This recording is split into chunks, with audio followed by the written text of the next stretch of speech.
Right, people, I would like a bit of help from you, and if you can all go over to my Facebook and Instagram and just subscribe, like, whatever you have to do, like the page, subscribe. All the links are in the description just to get the numbers looking better on there, sorted. And also I upload pictures and all sorts of stuff to them, which I don't upload on YouTube. Hello and welcome to another Bodgit and Leggit video. Now, I've been asked to do fuel pressure on this car. Personally, I would not do this test in this situation, but we're going to do it because I was asked to do it, and I would do another test which would incorporate this, but a lot easier than actually putting a gauge on the car. The gauge would be my kind of second thing if I saw the test I was going to do was a bit funky. But anyway, so we're going to do it, and the only reason I am doing it also is because we've got a Schrader valve there and it's a lot easier. If I had to start splicing into pipes and stuff like that, I wouldn't have bothered. I would have just done it the other way. So, right, what we're going to do is we're going to turn this on, and we're going to need in and around 4 bar, just over 4 bar of pressure when it's running. What we'll also do, we'll give it a quick rev, we'll turn it off, we'll see if it's bleeding down fast or anything weird like that, and we'll go from there. So hopefully I can kind of do all this at the same time.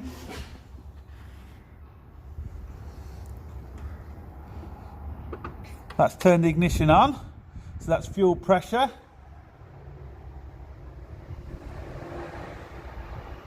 That's good. Nothing wrong with that. It's bleeding off slightly, but that's just fuel pressure. That's normal. So I just turned the ignition back on. There we go. Fuel pressure is bang on. I'm not going to be able to rev this and you can see at the same time. I'll try.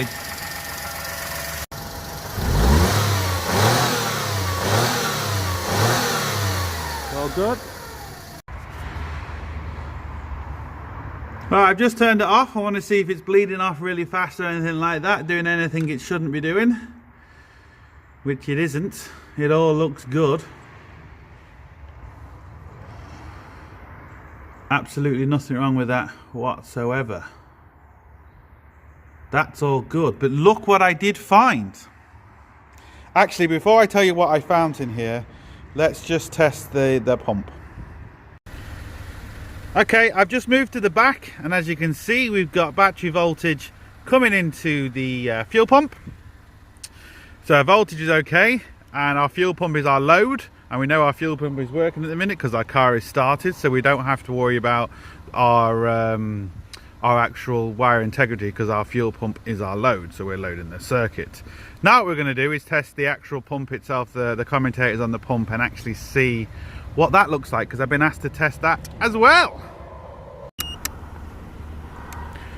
Right, so we just turn it onto a scope. We will zero our amp clamp.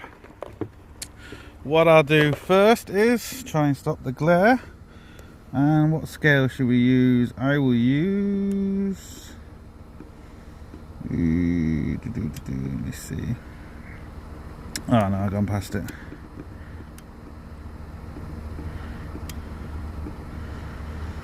...200 millivolts. Our time base, we'll do a 10-second time base first. I just want to see if there's any... I'm not going to say anything, but I just want to monitor something myself. Alright, this car could cut out any second, so let's just get this a bit more readable so we can actually see what's going on there. Now, I want someone to tell me the amperage of this. So we've got 50 millivolts per division. We want a 200 millivolts time scale. And that's the waveform we have. Now, is that good? Is that bad? What's the amperage of that? Our amp clamp is set to 60 amps at 10 millivolts per division. So it's very easily done. We can work out the amperage, and so that's it. So that's what I've been asked to do. Again, like I said, I'm not going to go into too much detail. This is all on you guys. So you can work out the amperage from that. You can tell me if that's a good or bad signal. And if it is, what to check next. But there is something else I found that I want to show you. Sorted. By doing this video series is really interesting, because it's really interesting to see how people go about things, what they do, how they would do it. It's really interesting. Everyone has their own different ways, and I'm not really here to say whether it's wrong or right, because at the end of the day, it's not really wrong or right, providing you get the job done in the end. Now, providing if you're doing it for a customer, you're not spending 3 hours and 5 hours when it should only take you half an hour, and you're screwing the customer. But apart from that, if you're doing a job and you get to the end of it, you don't break anything, the customer gets the car fixed, well, everybody's happy and you're doing it right. Whether you test this first or I test that first, it doesn't really matter. Personally, the battery and the alternator, for me, that is a big must, and that's the first thing you have to test, because if that's not right, nothing else is going to be right. And yes, I have seen alternators cause single misfires, I've seen them cause ABS issues, I've seen them cause all sorts of issues, even blowing up modules. So that's just me personally, I do that first. So it's really interesting to see how they go about it and how they do it. Now, once I popped the bonnet and I was doing the test for the fuel pressure, I did notice a couple of things. Now let's just look closely. If you can see, look, this has been taken off and resealed. This isn't factory sealer, this is Durco, this is grey Durco.